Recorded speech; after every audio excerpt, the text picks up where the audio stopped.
দেওবন্দ মাদ্রাসার প্রতিষ্ঠাতা, আমি বলছি, রেকর্ডিং হচ্ছে, যদি আমি মিথ্যা বলি ভাই আপনি আপনাদের মৌলবীকে ডাকেন।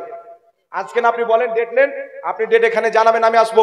দেওবন্দ মাদ্রাসার প্রতিষ্ঠাতা নিজের কিতাব তাহজুরুন নাসের মধ্যে লিখেছে, আমাদের নবীর পরেও যদি নতুন নবী জন্ম নিয়ে নাও, আমার ডেট আসবে। এই দাঁড়ান, এই দাঁড়ান না, দাঁড়ান দাঁড়ান, এই দাঁড়ান না গো, এই আমাকে বলতে দিন না, দাঁড়ান দাঁড়ান, আপনাদের পরিচয় না। এই ভাই, আচ্ছা এই শুনেন, আজকে কত তারিখ গো? 21 তারিখ। এই শুনেন, এই আমি ডেট দিচ্ছি, শুনেন না, এই শুনেন, আমার কথা শুনেন না, আপনার শান্ত হন। ও বললো যে আপনি ডেট দেন, আমার ডেট আসবে তো? আমার ডেট আনতে পারবেন? এই দাঁড়েন না, আমার ডেটে আপনাদের মৌলবি আনবেন তো? হ্যাঁ আনবেন।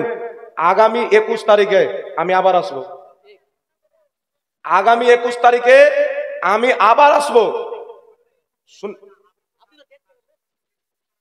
আরে পাগলা, তোর মৌলবি আসছি এবার আমাদের সামনে থেকে পালিয়ে যা, তুই বলছিস ডেট দেবো, তোকে আমি 1 লাখ টাকা দেবো যদি আনতে পারি। এই 1 লাখ টাকা দেবো যদি আনতে পারে, তো সাক্ষী রেখে বলছি, মৌলবি এতে যদি আনতে পারে আর যদি বাহাসে বসে জিতা নেয়, নিজেকে সঠিক প্রমাণ করতে পারে, আমি 1 লাখ টাকা দেবো। আর আমি যদি ভুল প্রমাণ না করতে পারি, জুতোর গলা মালাই দিয়ে যাবো এখান থেকে। অশোক চ্যালেঞ্জ থাকবে। সুন্নি মুসলমান, সুন্নি মুসলমান, সুন্নি মুসলমান, ওয়াহাবি মুর্দাবাদ, দেওবন্দি মুর্দাবাদ। বসেন, আপনারা বসেন, শান্তি হন।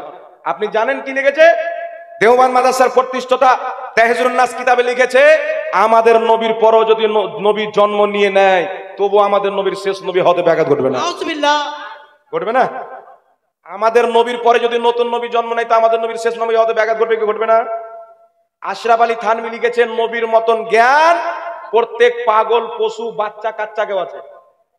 এই তুমি ভাগছো কেন? শুনে যাও না ভাই, ভাগছো কেন? শুনে যাও না, অন্ধ পূজারি কৌরের হইও না, কাউকে ফলো করলে দেখে শুনে মানতে হবে।